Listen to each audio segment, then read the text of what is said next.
Olá pessoal, tudo bem?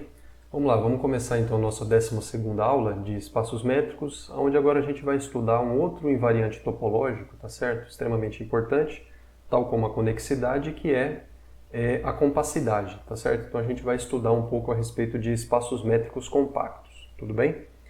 Bom, para a gente falar um pouco, pessoal, a respeito disso, o que acontece? Bom, quando vocês estudaram lá nos cursos de análise na reta, né, que eu acredito que vocês tenham feito, vocês certamente viram que, por exemplo, os intervalos, basicamente assim, os conjuntos, né, subconjuntos da reta que são fechados e limitados, eles têm propriedades muito especiais, tá certo? Do que é que eu estou falando?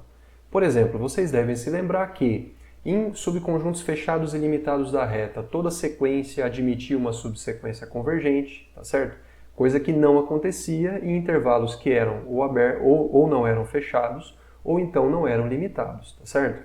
Outra coisa, por exemplo, quando você tem uma função contínua, né, definida em cima de um conjunto fechado e limitado da reta, vocês demonstraram lá no curso de análise que essa função ela assume o valor de máximo e de mínimo, tá certo? Quando você tem uma função contínua definida num conjunto dessa forma, né, que são os fechados e limitados da reta, essa função ela é uniformemente contínua, tudo bem? Então tem uma série de propriedades que quando você considera subconjuntos da reta, quando esses subconjuntos têm essa propriedade que eu estou falando, você ganha propriedades muito fortes com respeito a ele, tá certo? Como, por exemplo, o enunciado desses teoremas que eu acabei de falar, tá certo? Muito bem, então, quando se pretende, né, generalizar alguns desses conceitos aí que são vistos na análise na reta, agora para espaços métricos em geral, uma pergunta que fica é: qual seria, quer dizer, digamos assim, como que essa propriedade a qual a gente está se referindo, tá certo, para esses subconjuntos da reta, que de fato vocês devem saber, né, porque quem estudou o livro do Elon de análise na reta, aquele fininho, vocês veem lá que no capítulo 5 tem vocês definem lá o que vem a ser um subconjunto compacto da reta, né?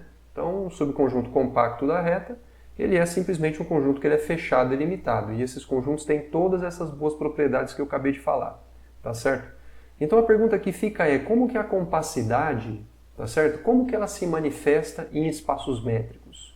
Bom, uma conjectura, né, muito natural seria falar assim, bom, provavelmente os subconjuntos de espaços métricos que são pura e simplesmente fechados e limitados, tal como os compactos da reta, eles têm todas essas boas propriedades, né? Seria uma afirmação assim que não é em nada descabida, tá certo? Seria muito natural, inclusive, se conjecturar isso, tá certo? Entretanto, conforme a gente vai ver, a resposta não é positiva nesse caso. O que eu estou querendo dizer? A compassidade em espaços métricos genéricos, ela não se manifesta, tá certo, de maneira assim tão simples. Ou seja, existem espaços métricos aonde você pode ser que você consiga pegar um conjunto que seja fechado e limitado, e esse conjunto não tem essas boas propriedades que eu acabei de falar que os compactos da reta têm, tá certo? Então isso faz com que a gente precise estudar um pouquinho mais a fundo essa questão de compassidade em espaços métricos, para que finalmente a gente consiga chegar em uma definição, né? Ou seja, como que de fato a compassidade ela se manifesta em espaços métricos, tá certo, pessoal? E depois não vou chegar a passar para vocês, mas eu vou chegar a falar as relações, né? Ou seja, como que a compassidade se manifesta em espaços topológicos mesmo, de maneira genérica. Tudo bem, pessoal? Bom, muito bem. Bom, então quando a gente vai falar a respeito desse tema, a primeira coisa que a gente tem que fazer é recordar de alguns resultados de análise na reta, tá certo? Justamente que estava relacionada com esses enunciados aí que eu acabei de falar para vocês, tá? Então, vamos recordar inicialmente de alguns resultados de análise na reta, os quais eles foram, né, de grande importância lá no curso de análise na reta, e a partir daquele momento passa a ser de grande importância na vida de todo mundo que estuda matemática, tá certo? Bom, eu destacaria três teoremas, tá certo? Muito bem, o primeiro deles eu diria que é o teorema de Bolzano-Weierstrass. Então o que era o teorema de Bolzano-Weierstrass? Ele foi um dos primeiros teoremas que vocês viram quando vocês estavam estudando sequências de números reais, e era aquele teorema que falava que na reta real toda sequência limitada, ela possui uma subsequência convergente, tá certo? A demonstração dele era até uma demonstração assim um pouco elaborada, né? Porque basicamente o que você tentava construir era uma subsequência de uma sequência limitada dada que fosse monótona e limitada, né? E aí aparecia um conjunto lá, né? Enfim. Mas no final das contas, vocês conseguiam lá demonstrar o teorema de Bolzano-Weierstrass mostrando que de fato toda sequência que é limitada, ela possui uma subsequência convergente, tá certo?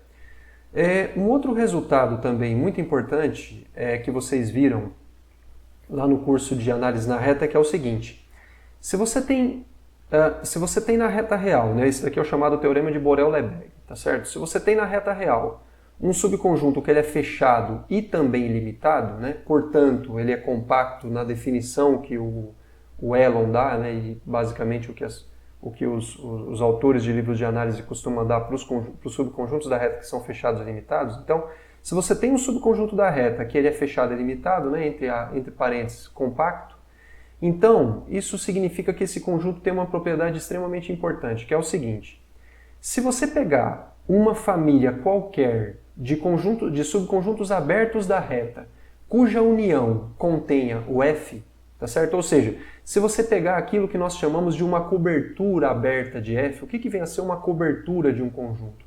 É uma família de subconjuntos cuja união contenha esse conjunto inicial. Isso que é uma cobertura, tá certo? Então, pelo fato de que a lambda é uma família de conjuntos, perceba que é uma família indexada nesse conjunto de índices lambda maiúsculo, que eu não sei quem que é. Isso daqui pode ser um conjunto finito, pode ser enumerável, pode ser um conjunto não enumerável, tá certo? Enfim, pode ser um conjunto aí que tem a cardinalidade que vocês possam imaginar, tá certo? Mas o que importa é que isso daqui é uma família de conjuntos, ou seja, é como se fosse um saco bem grande onde você colocou tantos conjuntos quanto são os elementos de lambda, tá? E o que se sabe dessa família é que, primeiro, ela é formada por conjuntos que são abertos na reta, tá certo? E também que ela forma uma cobertura de F, ou seja, o F está contido na união de todos eles, tá? Então o teorema fala o seguinte: se você tem um subconjunto fechado e limitado da reta e você tem uma cobertura aberta desse conjunto, tá certo? Então existe o que a gente chama de uma subcobertura finita desse conjunto. O que a gente está querendo dizer? Existe uma subfamília lambda zero de lambda, que é uma subfamília finita, ou seja, o lambda pode muito bem ter uma quantidade, inclusive, não enumerável de elementos, mas o lambda zero, que nós sabemos que existe pelo enunciado do teorema, ele é uma família finita, certo? Tem uma quantidade finita de elementos dentro dessa família aqui, dentro desse conjunto aqui, tá? E, ou seja, existe um subconjunto finito de lambda de tal forma que o F está contido na união dos alâmbidas, tá certo?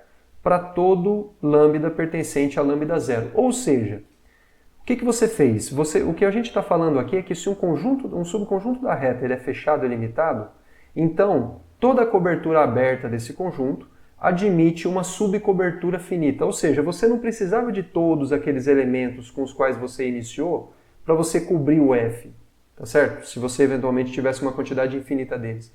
Bastava você selecionar uma subfamília finita, tudo bem?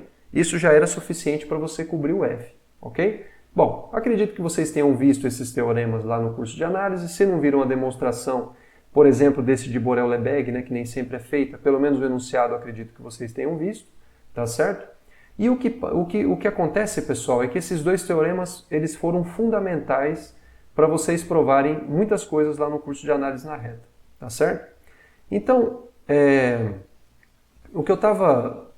conforme eu estava falando para vocês, o nosso propósito aqui é o seguinte: bom, uma vez que esses resultados, né, eles são muito importantes para a prova de alguns resultados de análise na reta, o que a gente pretende aqui nessa sessão é justamente de encontrar condições mínimas sobre um espaço métrico M, tá certo? Para que também resultados análogos a esses que eu acabei de mencionar sejam verdadeiros para M. Bom, então, pessoal, a pergunta que fica é o seguinte: será que quando nós formos analisar as hipóteses desses teoremas aqui, em particular desse daqui, tá certo? Será que a gente vai ter que pedir o que será que vai ter que constar na hipótese de um espaço métrico M para que a gente possa afirmar a mesma coisa que é afirmado na tese desse teorema? Ou seja, o que eu preciso pedir de um espaço métrico para que toda cobertura aberta que você possa imaginar para ele admita uma subcobertura finita? Será que esse espaço métrico ele vai ter que pura e simplesmente ser um conjunto fechado, ilimitado e mais nada? Tá certo? Então, esse tipo de pergunta que é justamente o que a gente pretende responder nessa aula de hoje, tá certo?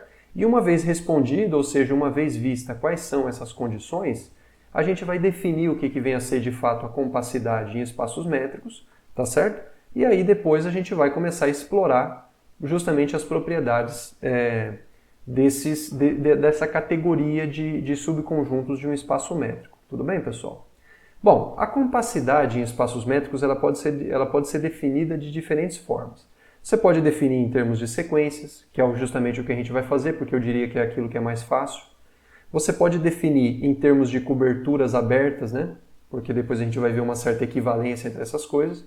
E a gente também poderia definir em termos de conjuntos que são completos e totalmente limitados. Tudo bem? Embora eu vá falar a respeito disso, mas eu não vá, de fato, trabalhar com essa definição, tá? Mas existem diferentes formas equivalentes de você definir compacidade em um espaço métrico, tá certo? Eu vou fazer da maneira que o livro do Elon faz, né?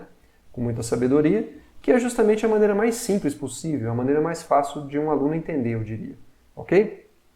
Então vamos terminar com o mistério e vamos de fato definir qual que é essa propriedade que um espaço métrico tem que ter para que ele espelhe essas boas propriedades que os subconjuntos compactos da reta têm, tá certo? Então, dado um espaço métrico, né, MD, e quando você toma K um subconjunto de M, então nós dizemos que esse subconjunto K ele é compacto se toda sequência em K admitir uma subsequência que converge para um ponto de K, ok? Então é mais ou menos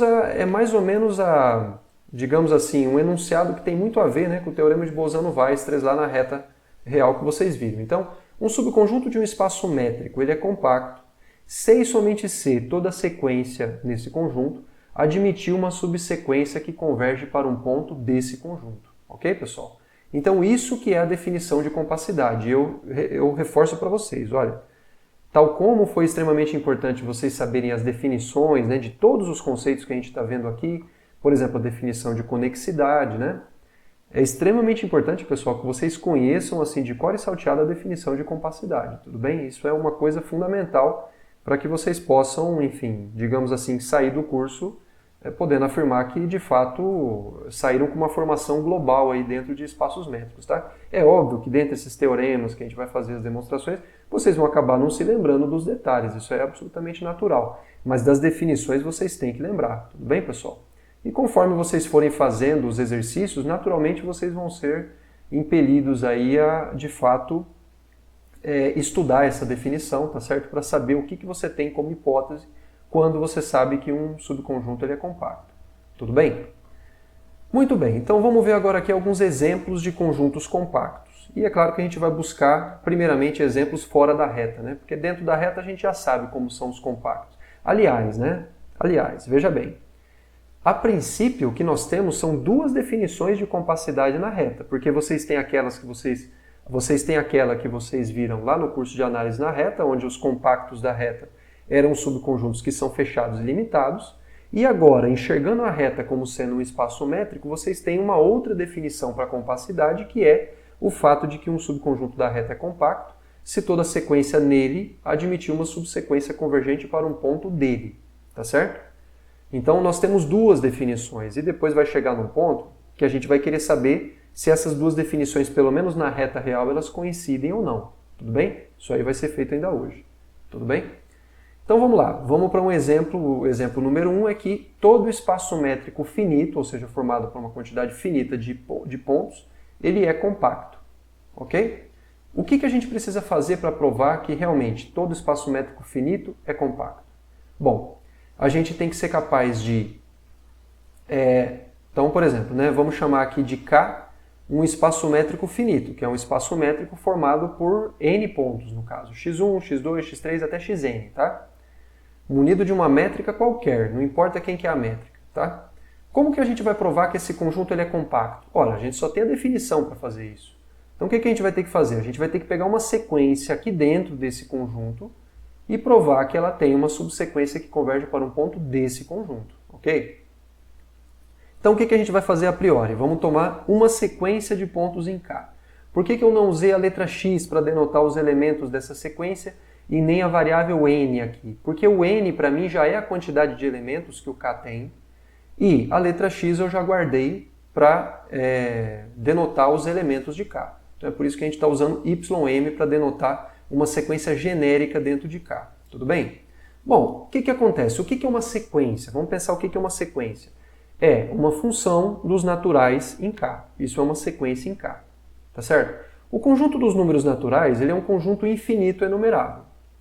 O conjunto K ele é um conjunto finito.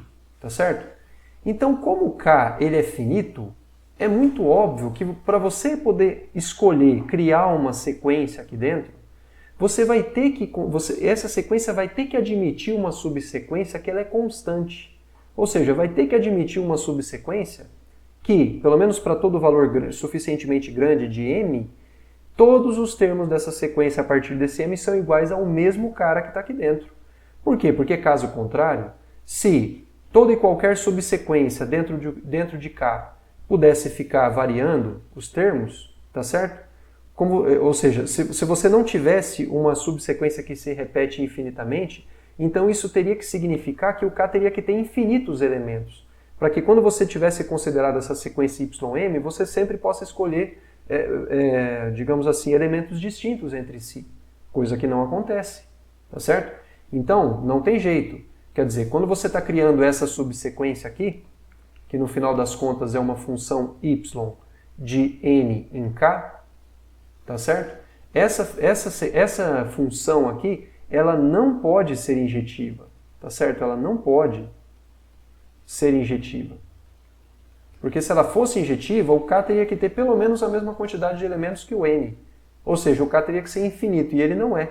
Então, pelo fato de que essa função não é injetiva, então isso vai significar que você vai ter que colocar uma quantidade infinita de números naturais no mesmo elemento de K. Pelo menos, assim, essa sequência vai ter que admitir pelo menos uma subsequência, tá certo? De pontos, de valores constantes. Tudo bem, pessoal? Na verdade, existem muitas delas, tá? Mas pelo menos uma para a gente é suficiente. Tá legal, pessoal? Então, pelo que eu acabei de falar para vocês, existe uma subsequência yml para L natural de ym, tá certo? Que ela é constante, ok? Ora, mas então se essa subsequência ela é constante, obviamente ela vai ser uma subsequência convergente, tá certo? E obviamente ela vai convergir para um elemento de K, né? Porque se ela é constante, ela vai ter igual a um certo elemento de K, ela vai ser convergente e vai convergir para aquele valor, tá certo? Para aquele valor constante. Tudo bem, pessoal? Então, com isso é bastante simples a gente mostrar que todo espaço métrico finito ele é compacto, ok? Muito bem. E aí, outros exemplos, né? Bom, imagina agora que a gente está na reta real. E no caso, a gente vai querer demonstrar que todos os subconjuntos da reta que são compactos, no sentido da definição que a gente está dando aqui, são justamente aqueles que são fechados e limitados. Tudo bem? Bom, por que isso é verdadeiro, né? Então veja, em R, todo intervalo fechado e limitado ele é compacto pelo teorema de Bolzano-Weierstrass. Tá certo?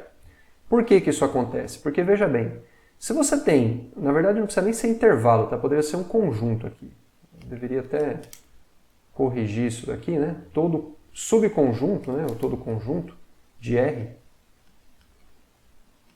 fechado e limitado, ele é compacto, tá? Por quê? Porque veja bem, de fato, né? Em R, um conjunto ele é compacto se e somente se ele é fechado e limitado. Na verdade, aqui essa afirmação ela já subentende que a gente mostrou essa equivalência, tá certo? Fica até como exercício para vocês, mas não é assim tão complicado, tá certo? Eu vou basicamente falar pelo menos como é que se faz uma direção, tá? Por exemplo, se você tem um subconjunto da reta que ele é compacto no sentido daquilo que foi definido no curso de análise real, ou seja, que ele é um conjunto fechado e limitado, por que ele é compacto na definição que a gente deu aqui? Ora, porque quando você pegar uma sequência dentro desse conjunto, por conta dela ser limitada, porque ela está dentro de um conjunto limitado, pelo teorema de Bolzano-Weierstrass, tem que essa sequência admite uma subsequência que converge. Esse ponto para o qual ela converge, por ser limite de uma sequência nesse conjunto, esse ponto pertence ao fecho desse conjunto. Mas se o conjunto é fechado, então esse ponto na verdade pertence ao conjunto. O que a gente provou? Que toda sequência nesse conjunto possui uma subsequência convergente para um ponto do conjunto. Tudo bem, pessoal? E aí fica como, no final das contas, basicamente é quase que um 6 somente se, né? Se você pega por outro lado, né, um conjunto que ele é compacto no sentido dos espaços métricos, tá certo? Ou seja, se for um conjunto para o qual toda sequência ela admite uma subsequência convergente, é fácil a gente ver que esse conjunto não pode ser limitado, porque se ele for ilimitado, a gente consegue uma subsequência que não tem nenhuma sequência convergente, tá certo? E ele tem que ser fechado, porque como toda sequência admite uma subsequência que converge para um ponto do conjunto, se você pega um ponto que está no fecho do conjunto, isso significa que existe uma sequência de pontos convergindo para ele. Então, se você pega uma subsequência essa sequência, por conta de estar no conjunto, já que ele é compacto, ela admite uma subsequência convergente. Então, essa subsequência vai convergir para um ponto que tem que estar no conjunto, porque o conjunto é compacto. Ora, mas então esse ponto, que é o limite dessa subsequência, vai ser o limite da sequência em si, tá certo? Então, é fácil provar isso. Fica como exercício para vocês aí, basicamente, escrever o que eu acabei de falar, tá certo? Mas a demonstração é do jeito que eu acabei de falar. Ok? Bom, então vamos lá. O que acontece? Agora o que a gente precisa fazer é começar a tentar tirar o máximo possível de informação dos conjuntos compactos, ok?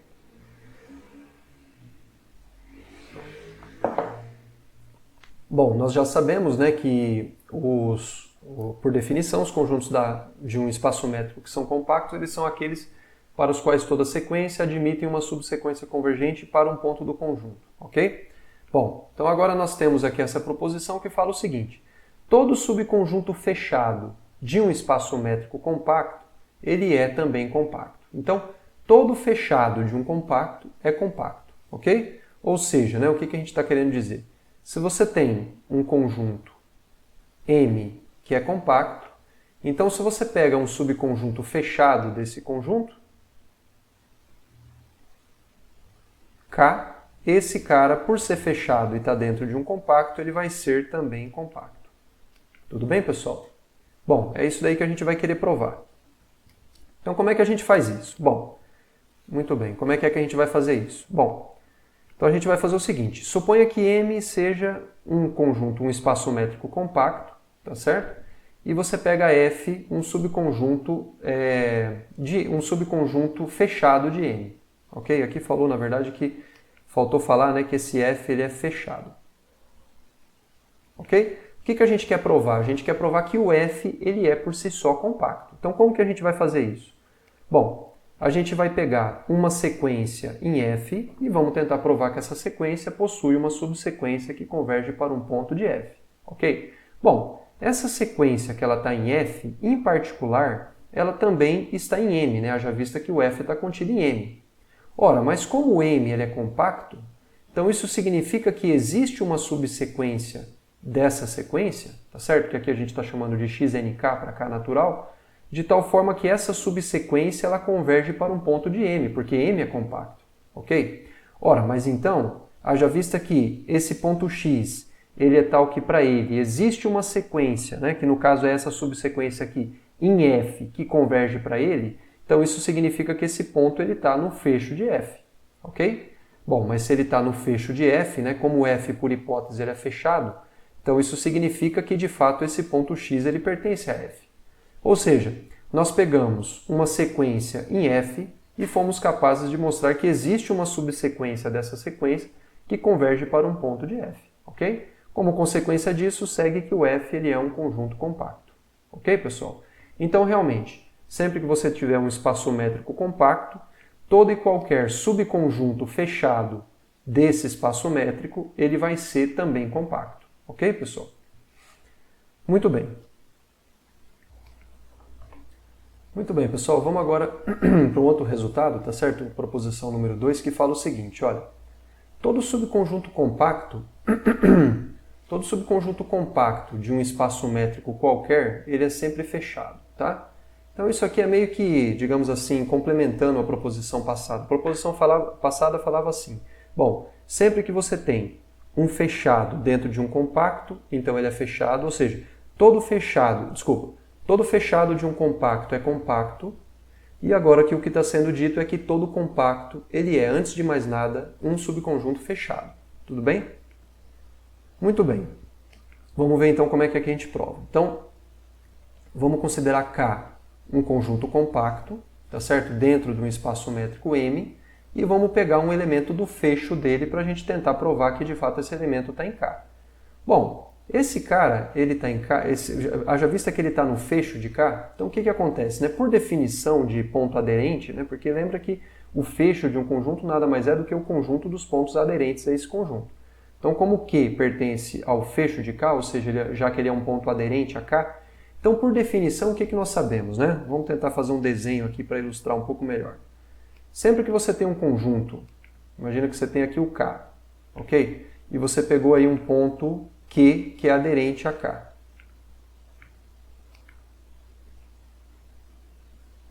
Você pegou um ponto Q que pertence ao fecho de K. Bom, como esse cara está no fecho, o que você sabe? Você sabe que para toda bola aberta centrada nesse cara, não importa o quanto pequeno seja o raio, você sabe que existe um elemento que está tanto nessa bola quanto em K, tá certo? Ou seja, arbitrariamente próximo de K, digamos assim, você tem elementos de K. Arbitrariamente próximos de Q, você tem elementos de K, tudo bem?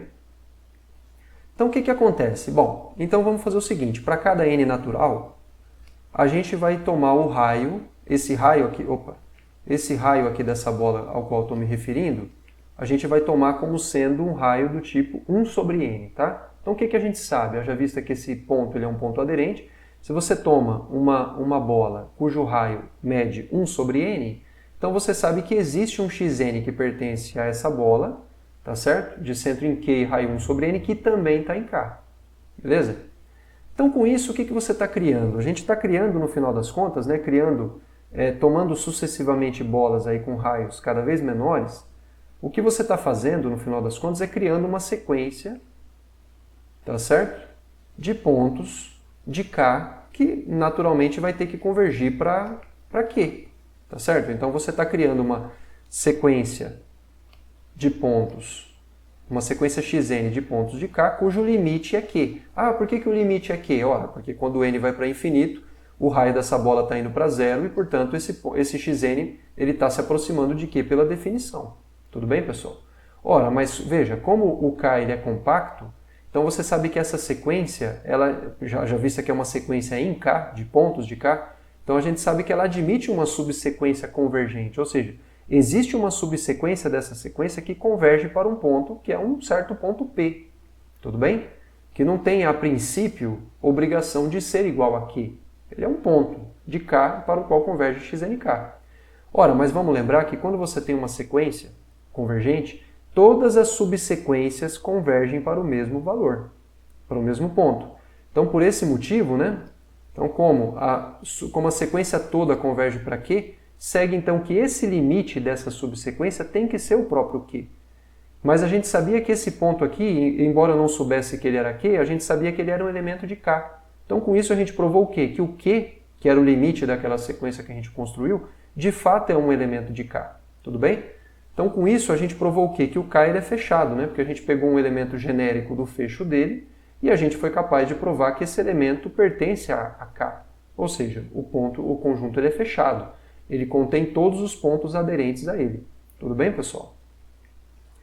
Muito bem. Então, por enquanto, o que é que a gente fez, né? O que a gente viu em termos de compacidade? Bom, a gente viu a definição, né? A gente viu que as funções, os subconjuntos de um espaço métrico que podem ser chamados de compactos no contexto de espaços métricos são justamente aqueles para os quais toda sequência nele admite uma subsequência que converge para um ponto dele, ok?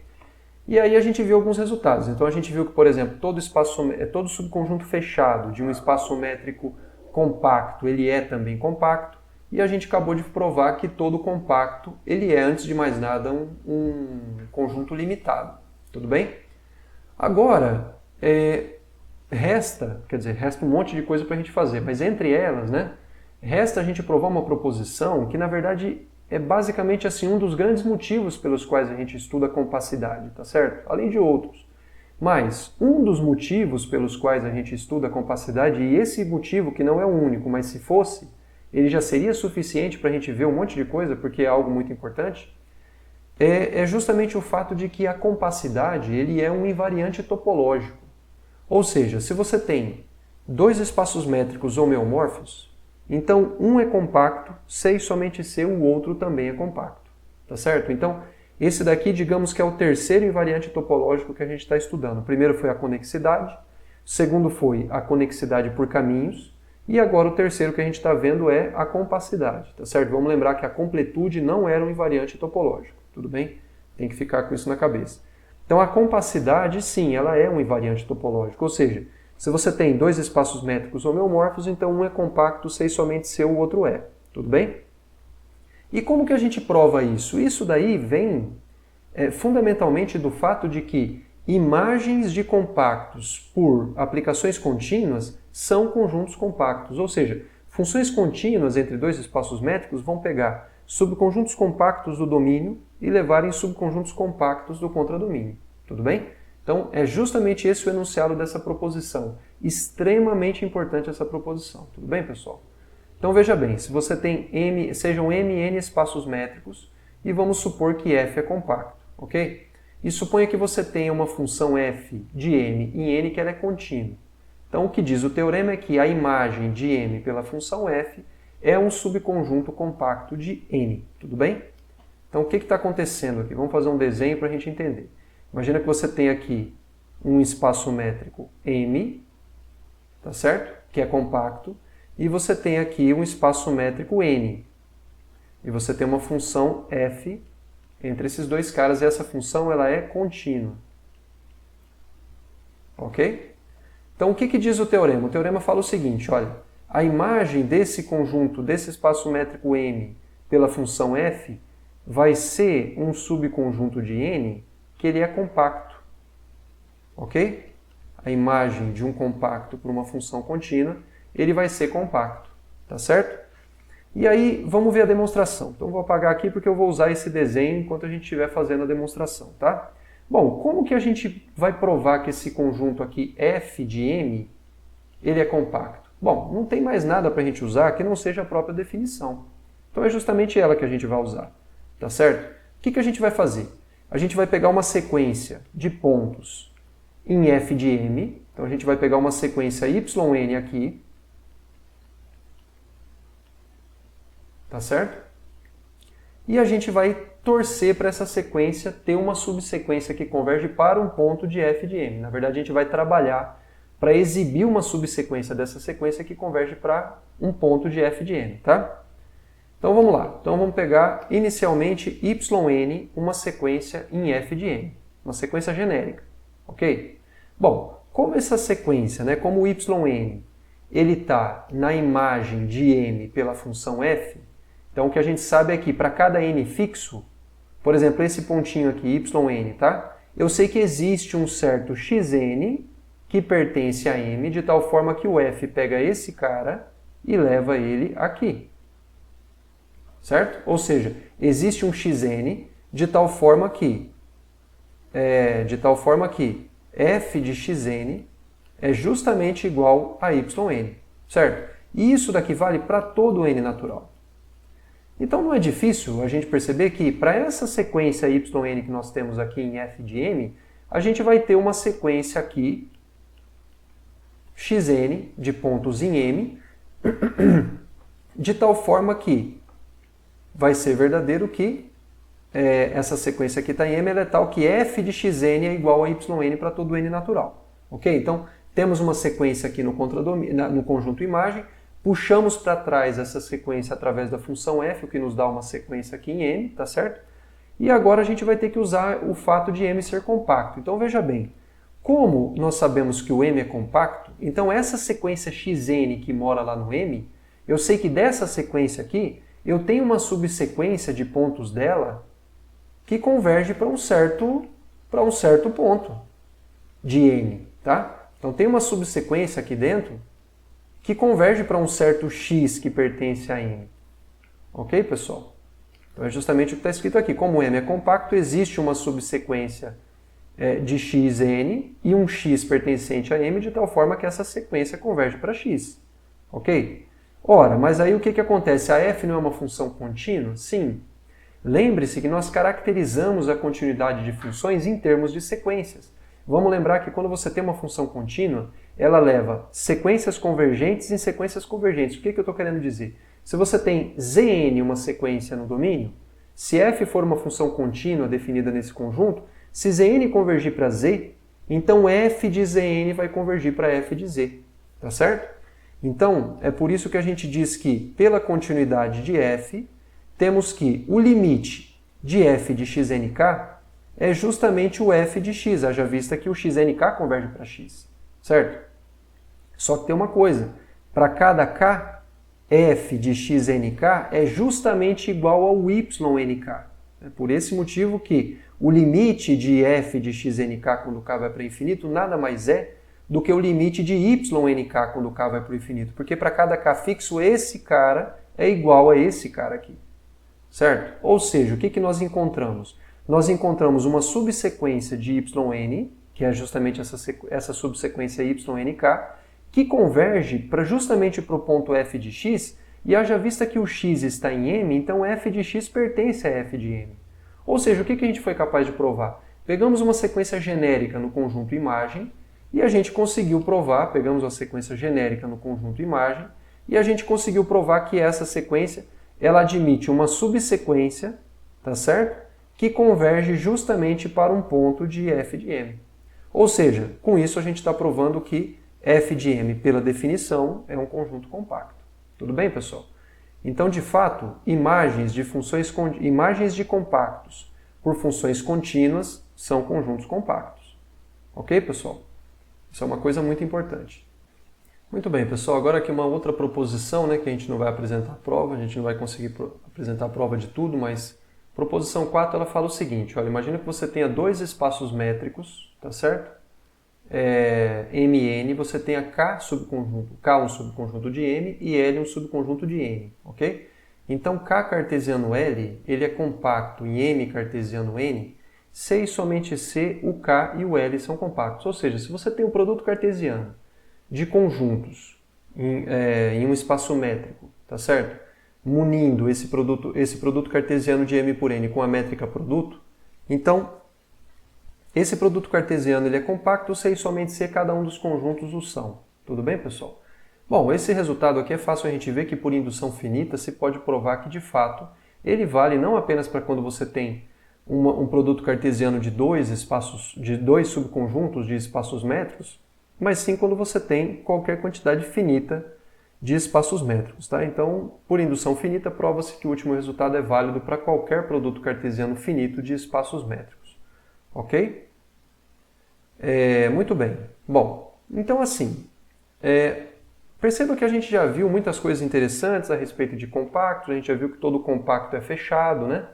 A gente já viu que a gente já conseguiu na verdade, assim, enxergar a relação que existe entre compacidade e funções contínuas, tá certo? E continuidade de funções, mas o que a gente gostaria é de caminhar no sentido de obter ainda mais informações dos conjuntos que são compactos. Ou seja, qual é que é a carona dos conjuntos que são compactos no espaço métrico?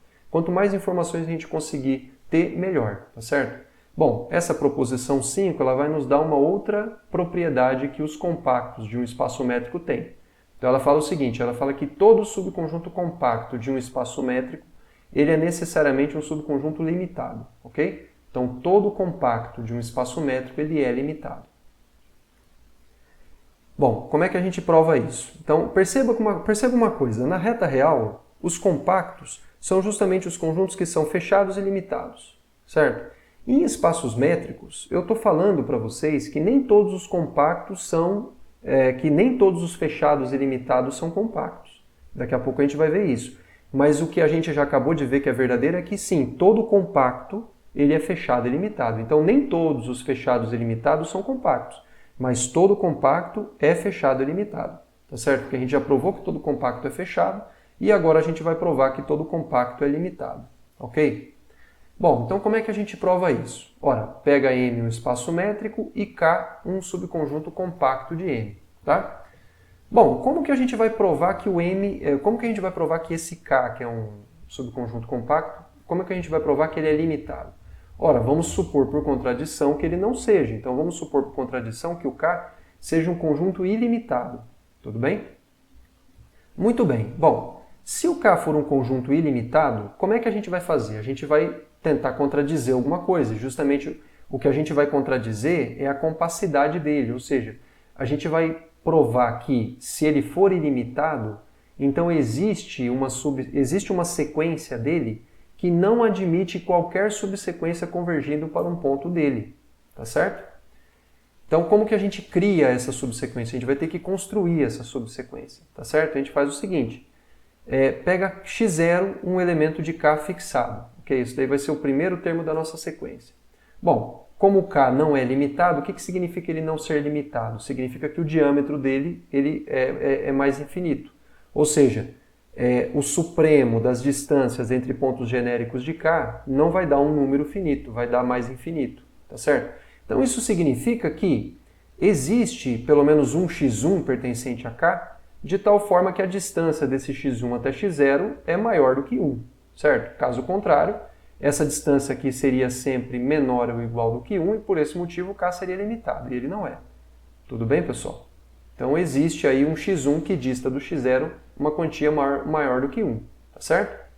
Ainda, pelo mesmo motivo, ou seja, pelo fato de que o K ele é ilimitado, existe ainda um x2 pertencente a K, cuja distância dele até x1 e a distância dele até x0 o mínimo dentre esses dois números, ou seja, ambos esses números, eles são estritamente maiores do que 1, tá certo?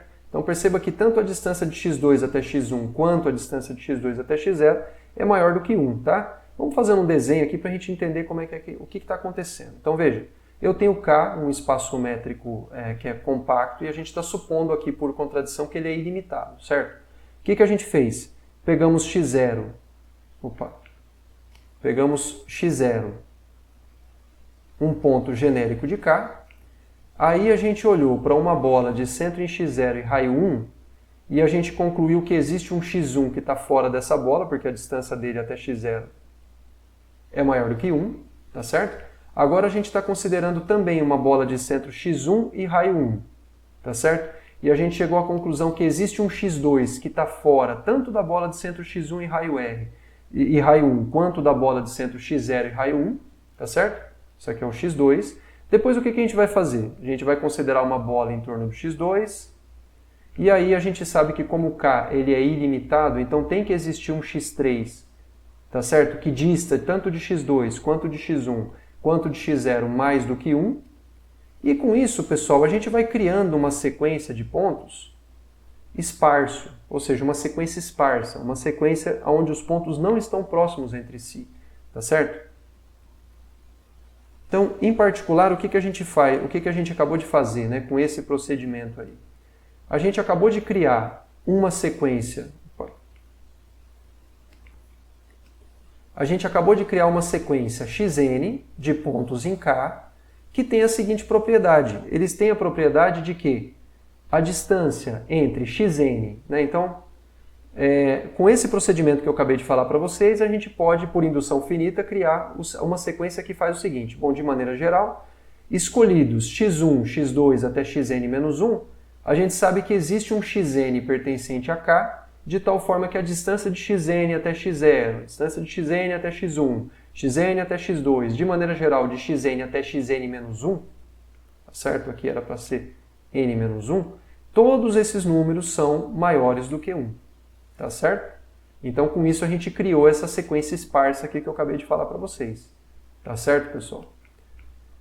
Então, com isso, o que a gente fez? A gente acabou de criar uma sequência que ela não possui qualquer subsequência convergente. Então, com isso, a gente criou uma sequência xn em K que não admite subsequência convergente. Por quê? Porque se por um acaso ela admitisse uma subsequência convergente, essa sequência em particular seria uma sequência de Cauchy, e por esse motivo, se você fixar, por exemplo, um epsilon menor do que 1, a partir de um certo índice, os termos dessa sequência teriam que distar entre eles menos do que 1, e isso não acontece.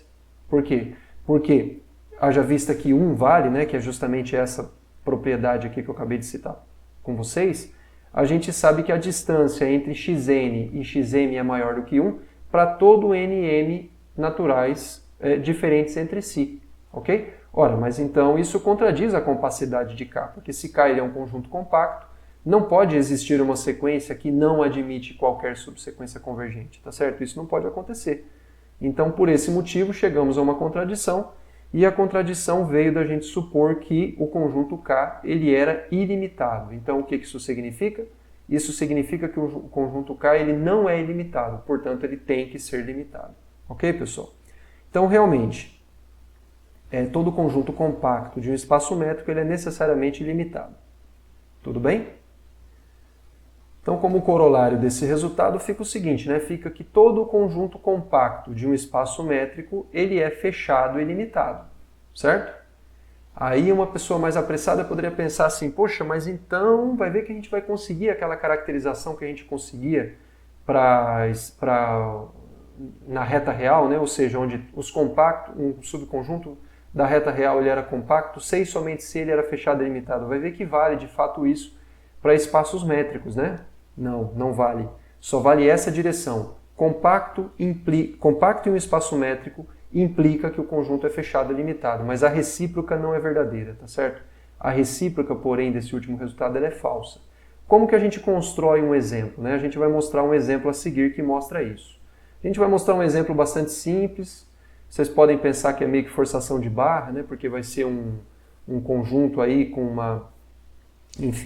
uma métrica, né, que basicamente faz dele um conjunto discreto, né, mas de fato vai ser um conjunto com a métrica 0,1, né, mas de fato, pessoal, existem uma família muito grande de exemplos de espaços métricos, que são, por exemplo, os espaços vetoriais normados de dimensão infinita, aonde essa recíproca ela é falsa, tá certo? Ou seja, aonde os compactos eles não são necessariamente apenas aqueles conjuntos que são fechados e limitados. Por quê? Porque tem fechados e limitados que não são compactos, ok? Mas por enquanto, enfim, como isso aqui não é um curso de análise funcional, né, onde se estuda isso, é um curso de espaços métricos, a gente vai se limitar a esse exemplo aqui um pouco mais patológico, tá? Mas de qualquer forma é um exemplo válido, ele vai se encaixar dentro de todos os conceitos aqui que a gente vem considerando, tudo bem? Então vamos considerar M um conjunto infinito, tá certo? E vamos muni-lo da métrica 0,1. Ora, então ele é um espaço métrico. M é um conjunto infinito, que portanto contém uma quantidade infinita de elementos, e a gente está munindo ele da métrica 0,1, tudo bem? Então perceba, pessoal, que esse M, ele é em particular um conjunto que ele é fechado e limitado, ok? Por que ele é fechado? Porque todo espaço métrico ele é tanto aberto quanto fechado em si próprio, então em particular ele é fechado em si próprio, e ele é limitado. Por que ele é limitado? Porque como a métrica em questão é a métrica 0,1, então a gente sabe que a distância entre dois pontos genéricos de M vai ser ou 0 quando esses pontos são iguais, ou 1 quando esses pontos são diferentes. Então em qualquer uma dessas situações, necessariamente essa distância é algo menor ou igual do que 1, tá certo? Então o que isso significa? Que realmente M ele é um conjunto fechado e limitado. Tudo bem? Entretanto, esse conjunto M, né, esse espaço métrico M, ele não é compacto. Ok? E por que ele não é compacto? Veja, a gente está supondo que ele é um conjunto ilimitado. Ele é um conjunto infinito. Não é isso? Pois bem.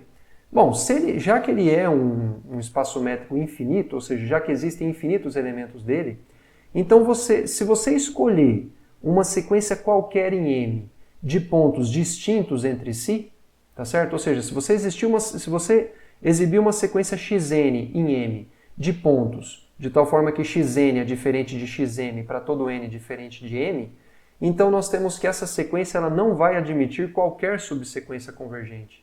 E por que isso acontece? Porque a distância entre dois pontos distintos dessa sequência é sempre igual a 1. Então, se essa sequência admitisse uma subsequência convergente, se você supor que xnk é essa subsequência, para todo epsilon, em particular, por exemplo, para epsilon menor do que 1, haja vista que essa sequência seria uma sequência de Cauchy, porque vamos lembrar que toda sequência convergente é uma sequência de Cauchy, haja vista isso, para esse epsilon igual a 1, por exemplo, teria que existir um n0 de tal forma que, para n e m maiores do que n0, a distância entre xn e xm teria que ficar menor do que 1. E não fica, porque a distância é sempre igual a 1. Tá certo? Por esse motivo, essa sequência não admite qualquer subsequência convergente. Então perceba, se um dia vocês precisarem de um exemplo de um espaço métrico compacto que não seja, um espaço métrico onde você consiga provar, né, que existem conjuntos que são fechados e limitados que não são compactos, se você pegar, por exemplo, um espaço métrico dado por um conjunto infinito munido da métrica 0, 1, isso daí sempre vai funcionar, tudo bem? Ele vai ser um conjunto fechado e limitado e não vai ser compacto. Ok, pessoal? Muito bem. Então veja bem, pessoal, eu acabei de falar para vocês que em espaços métricos em geral, a gente não pode caracterizar os conjuntos compactos como sendo aqueles que são simplesmente fechados e limitados. A gente já viu que todo compacto é fechado e limitado, mas a recíproca é falsa, como mostrou o último exemplo para a gente, tá certo? Entretanto, pessoal, tem digamos assim, uma categoria muito grande de espaços métricos, uma família muito relevante de espaços métricos, onde essa caracterização ela é verdadeira, tá certo?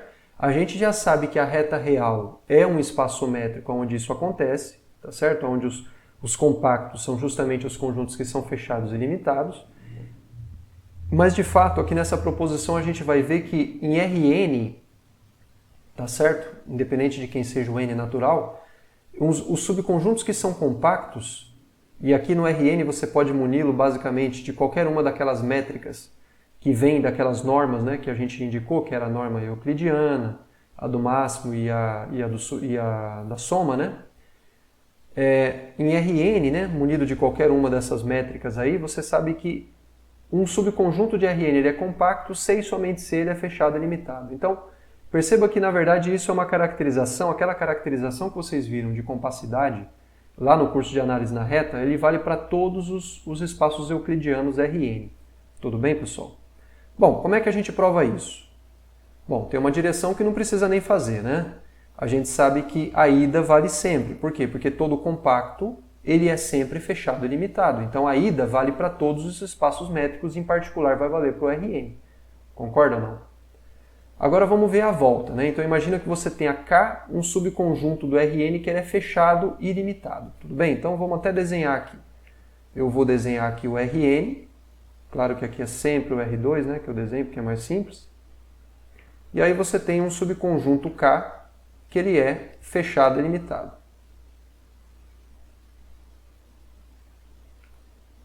Esse aqui é o subconjunto K que ele é fechado e limitado. Ok? Bom, o que acontece? Haja vista que esse K ele é limitado, então o que a gente sabe? A gente sabe que a gente consegue criar um retângulo de raio positivo, tá certo? Existe um certo R positivo, de tal forma que o K ele vai estar contido na bola de centro 0 e raio R. Tudo bem? Muito bem, pessoal. Bom, haja vista que você consegue colocar esse K dentro de uma bola, né? Na verdade, inclusive, não é nem dependente desse fato aqui, né? Pura e simplesmente pelo fato de que o K é limitado, você sabe que existe, digamos assim, um quadrado, né? Centrado em 0, tá certo? Que inclua esse K. Tudo bem? Como é que a gente sabe disso, na verdade? Enfim, não é dependente desse fato, mas a gente pode provar usando esse fato. Lembre-se, pessoal, que a gente provou lá no comecinho do curso, quando eu estava estudando a métrica da soma, do máximo e a métrica euclidiana. Lembra que você conseguia colocar sempre... Vamos lembrar, né, pessoal, que a bola segundo a métrica euclidiana era uma bolinha redonda, tá certo? A bola segundo a métrica do máximo era um quadrado, e a métrica segundo a bola aberta, as bolas abertas, né, segundo a métrica da soma, eram losangos, tá certo? No Rn de maneira geral. No R2 vamos pensar, né? E vamos lembrar, pessoal, que a gente sempre conseguia colocar uma bola dentro da outra. Por quê? Porque essas métricas elas são equivalentes, tá certo? Então, em particular, se eu fosse desenhar uma bolona bem grande, euclidiana aqui, ou mesmo com respeito à métrica do máximo, tá certo? Que contivesse o K, o fato é que ou mesmo com a métrica da soma, né, que seria um losango, O fato é que existiria sempre um quadrado bem grande, centrado no zero, que incluiria essa bola. E por conta de incluir essa bola, também vai incluir o K, tá certo? Então eu vou desenhar aqui, digamos, eu vou fazer o seguinte aqui, tá? Eu vou desenhar esse K menor para eu poder fazer o desenho de maneira mais simples, né? Senão vai ficar complicado aqui. Então eu vou fazer o seguinte, eu vou fazer esse K menorzinho. Esse aqui é o K, tudo bem? E o que a gente sabe é que pelo fato dele ser limitado, existe um quadrado centrado no zero, tá certo? Que inclui justamente esse K, beleza? Esse faz de conta que esse ponto aqui está no centro do quadrado, tá? Todo mundo está vendo que não está, mas faz de conta que está. Então o que acontece? Esse quadrado, pessoal, qual é que é a ideia da prova, né? Esse quadrado é o seguinte, ele é compacto. Por que esse quadrado ele é compacto? Porque ele é o produto cartesiano. Esse quadrado eu estou falando de um quadrado fechado, tá certo? Por que ele é compacto? Porque ele é o produto cartesiano de intervalos fechados e limitados da reta, e como os fechados e limitados da reta são compactos, então o produto cartesiano deles vai também ser compacto, porque a gente já estudou que quando você tem um produto cartesiano de espaços métricos, se você tem um produto cartesiano de subconjuntos desses caras, então esse produto cartesiano é compacto, se e somente se cada um dos elementos desse produto cartesiano também é compacto, certo? Então, haja vista que nós sabemos que cada um desses intervalos são compactos, tá certo? Então isso significa, cada um desses intervalos como eles são compactos, então esse conjunto aqui que é menos a elevado a n, digamos assim, que é esse produto cartesiano, ele é compacto, ok? Então esse conjunto ele é compacto. Justamente pelo que eu falei para vocês, né? Porque ele é o produto cartesiano de compactos da reta, que são justamente esses intervalos fechados e limitados. Ora, mas então o K ele é um subconjunto fechado dentro de um compacto. E a gente já estudou que todo fechado dentro de um compacto, ele é também compacto. Ok? Então com isso a gente provou o quê? A gente provou que pelo menos em Rn, tá certo? Que é um espaço vetorial normado, né, de dimensão finita, em particular é o próprio Rn, né? A gente sabe que os subconjuntos são compactos se e somente se eles são fechados e limitados. Tudo bem, pessoal? Então, basicamente, aquilo que vocês já sabiam que valia na reta real, vale de fato algo um pouco mais genérico para todos os espaços euclidianos. Tudo bem, pessoal? Bom, basicamente nessa aula era isso daí que eu queria passar para vocês.